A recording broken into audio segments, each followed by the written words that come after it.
Hello students. आज हम एक बहुत ही इंटरेस्टिंग हाइपोथेसिस के बारे में जानेंगे जिसका नाम है वॉबल हाइपोथेसिस। आप इसे वोबल बोलिए, वॉबल बोलिए, वॉबल बोलिए। ये हाइपोथेसिस या परिकल्पना जो थी वो फ्रांसिस क्रिक द्वारा दी गई थी।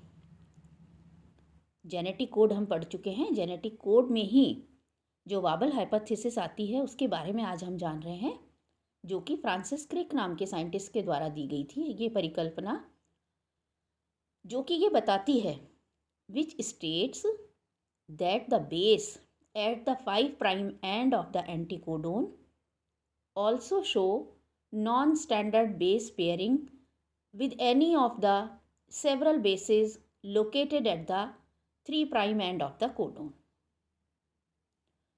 ये आप जो चित्र देख रहे हैं, ये जो पिक्चर आपको दिखाई दे रही है, ये एक एग्जाम्पल है वॉबल हाइपोथेसिस का, जिसमें आप बेस पेयरिंग फॉर ल्यूसिन आप देख रहे हैं।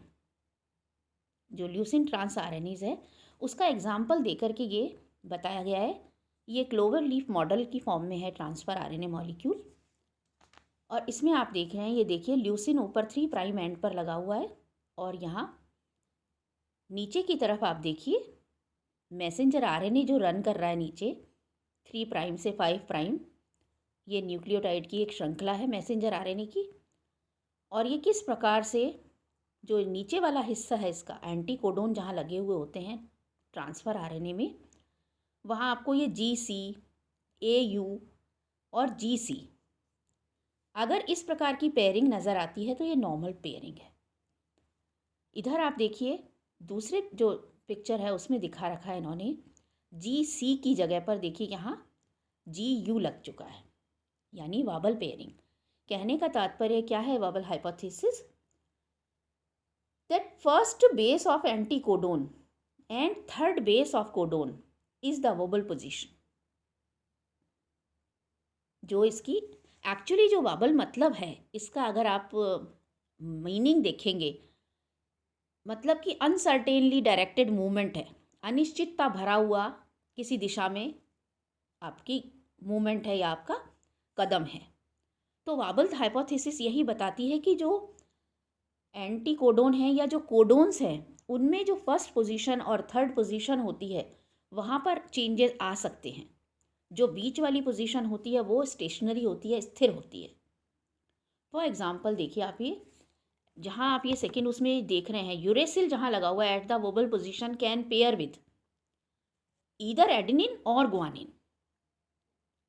जो यू है वो एडेनिन ग्वानिन किसी के साथ भी पेयरिंग कर सकता है, ये चांसेस हैं। While first can pair with UC और A।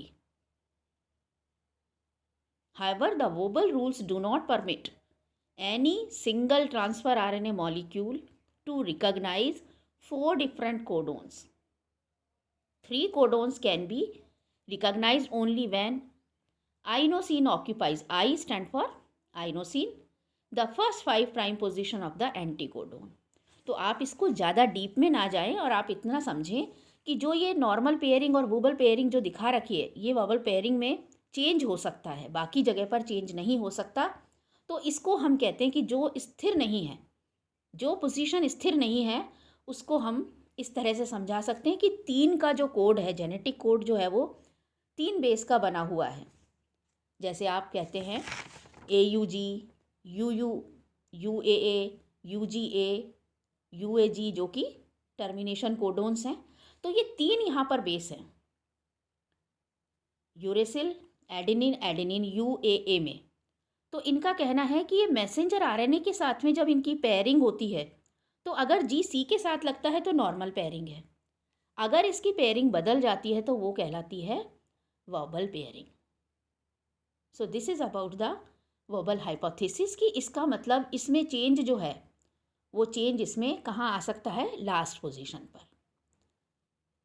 फ्रांसिस क्रिक जो थे, ही proposed the wobble hypothesis which states that the base at the 5 prime end of the anticodon also show non-standard base pairing with any of the several bases located at the 3 prime end of codon। देखिए दोनों तरफ जो 5 prime position है वहाँ पर कोई change नहीं है। जो चेंज आ रहा है वो 3 प्राइम लोकेशन पर आ रहा है. So first base of anticodon and third base of codon is the wobble position. जो इसकी वोबल पोजीशन है वो कौन सी हुई? एंटीकोडोन का फर्स्ट बेस और कोडोन का जो है थर्ड बेस. ये देखिए आप, जो कोडोन है मैसेंजर आरएनए में उसकी थर्ड बेस है सी और एंटीकोडोन की फर्स्ट बेस कौन सी है? जी. तो चेंज जो आ रहा है वो किस में आ रहा है? First base of anticodon and third base of codon. आप इसको याद रखिए, these are the wobble positions. तो इनमें जो चेंज आता है उसको हम बोलते हैं वोबल हाइपोथेसिस. कि अगर चेंज आता है बेस पेयरिंग में तो सिर्फ यहीं पर आ सकता है. ये परिकल्पना कहलाती है वोबल हाइपोथेसिस, कि जो जेनेटिक कोड है उसमें भी जो थर्ड पोजीशन है वो उसकी परिवर्तित कर सकती है उसकी पोजीशन को नाइट्रोजिनस बेस की. अब हम बात करते हैं ट्रांसलेशन की. ट्रांसक्रिप्शन हम पढ़ चुके हैं, जेनेटिक कोड हम पढ़ चुके हैं और आज हमने वोबल हाइपोथेसिस को भी पढ़ा. ये जो आपको पिक्चर दे रखी है देखिए, पेयरिंग जो कॉम्बिनेशंस हैं वो बताए हुए हैं इस टेबल में. Pairing combinations according to wobble hypothesis. जो वोबल हाइपोथेसिस है उसके अकॉर्डिंग कौन किस किस के साथ में पेयर कर सकता है. जो 5 प्राइम एंटीकोडोन बेस है वो जी, सी और यू के साथ कर सकती है.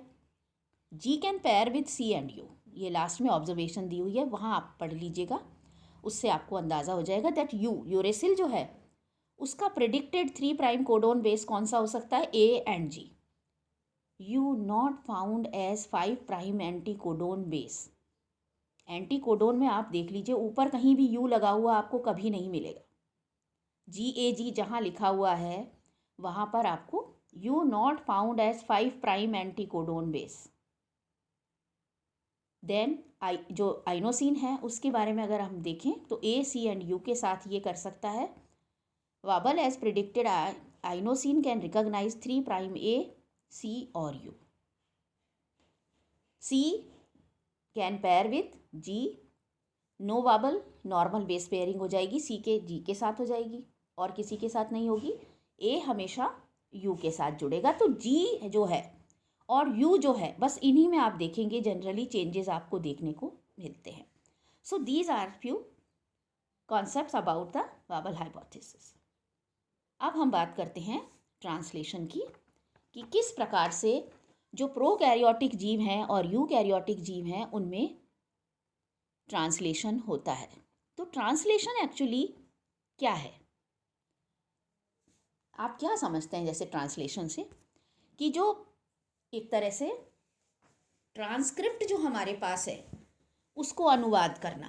ट्रांसलेशन का मतलब अनुवाद. तो हमारे पास जो स्क्रिप्ट है वो किसकी फॉर्म में है? मैसेंजर आरएनए की फॉर्म में है. और ये मैसेंजर आरएनए की जो स्क्रिप्ट है, अब हमारे पास ये सूचना है कोडेड लैंग्वेज में, बेसिस की फॉर्म में, कि हमें कौन सा प्रोटीन बनाना है. तो इनडायरेक्टली हम क्या कह रहे हैं कि ट्रांसलेशन क्या हुआ? Protein synthesis. आप प्रत्यक्ष रूप से अगर हम कहते हैं हमें प्रोटीन सिंथेसिस करना है यानी हमें ट्रांसलेशन करना है. So the fundamental process of protein synthesis is the formation of a peptide bond. अब प्रोटीन सिंथेसिस में क्या होता है? पेप्टाइड बॉन्ड बनता है. देखिए हम ये मॉलिक्यूलर बायोलॉजी पढ़ रहे हैं और मॉलिक्यूलर बायोलॉजी में आपको मॉलिक्यूलर लेवल तक जाना होता है.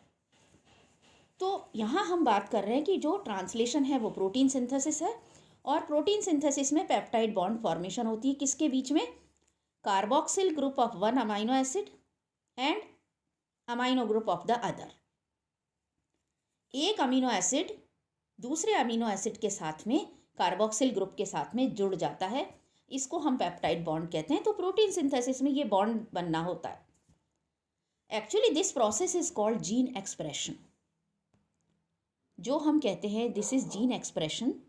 तो ये जो जीन एक्सप्रेशन की हम बात कर रहे हैं ये क्या है? फिर से एक तरह का पर्याय आ गया आपके सामने.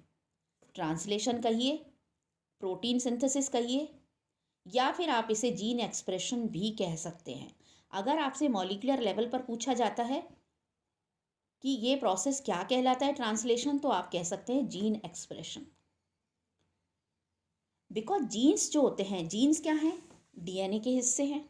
दे express themselves only through protein synthesis. ये कई बार आपको हम बता चुके हैं कि जो जीन्स हैं उनके पास में क्या है? नाइट्रोजिनस बेसेस हैं, और वो एक पर्टिकुलर फैशन में लगे हुए हैं, एक टिपिकल सीक्वेंस में वो लगे हुए हैं। ऐसे नहीं है A T T T T G G G G, ऐसा नहीं है। कहीं आप देखेंगे 2 ए लगे हुए हैं, कहीं 2 जी लगे हुए हैं, कहीं 2 सी लगे हुए हैं, कहीं ए टी जी सी, इस तरह से लिखा है। तो ये जो एक पर्टिकुलर सीक्वेंस है बेसिस की, वो एक जीन कहलाता है।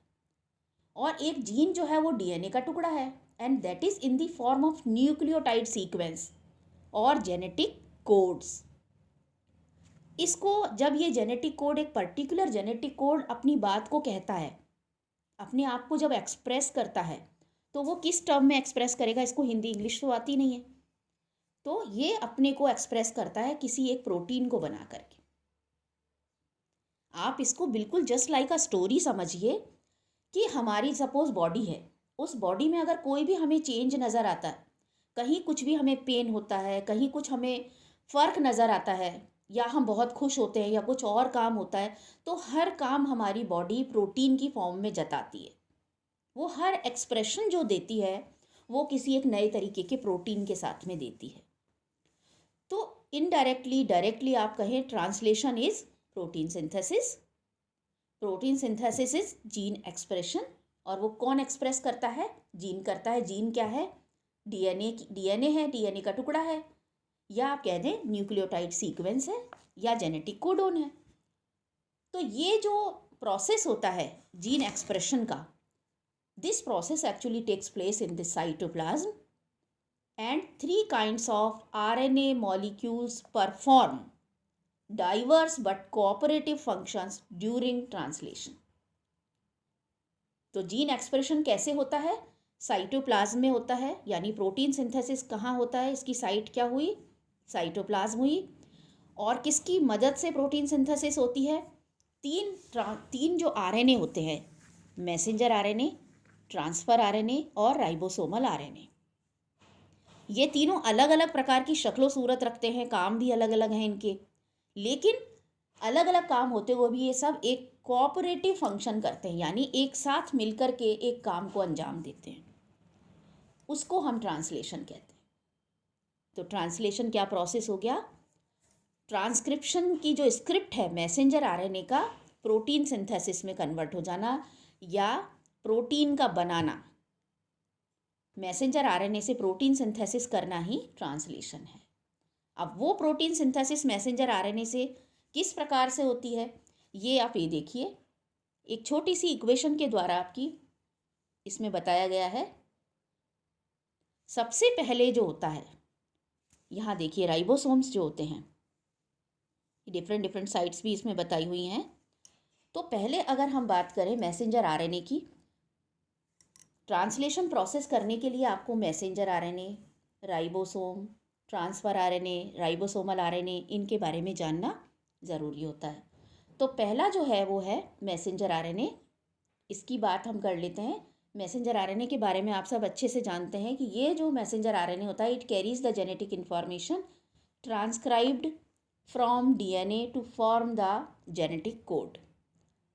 जो जेनेटिक कोड बनता है वो किससे बनता है? मैसेंजर आरएनए के पास में जो इन्फॉर्मेशन होती है, जो कि वो डीएनए से लेता है। So each triplet codon specifies a particular amino acid. इस मैसेंजर आरएनए में जो 3 होते हैं अमीनो एसिड्स, जो 3 होते हैं नाइट्रोजिनस बेस, वो एक कोडोन बनाती है। और हर कोडोन जो होता है, ईच ट्रिपलेट कोडोन सिग्निफाइज और specifies a particular type of amino acid. Most of eukaryotic messenger RNA जो होते हैं वो मोनोसिस्ट्रॉनिक होते हैं। ये आपको हम पहले भी बता चुके हैं जब आपको मैसेंजर आरएनए पढ़ाया था, कि यूकैरियोटिक जो होते हैं messenger RNA, they are monocistronic in origin, which means they represent a single gene coding for single protein. And in prokaryotes, messenger RNAs carry sequences coding for several proteins, hence called polycistronic. तो messenger RNA इसमें polycistronic होता है। And in these cases a single messenger RNA is transcribed from a group of adjacent genes. Such a cluster of genes contribute in operon that is controlled as a single genetic unit. तो messenger RNA आप पढ़ के रखिएगा, कल की class में आपको हम इसके आगे का बताएंगे.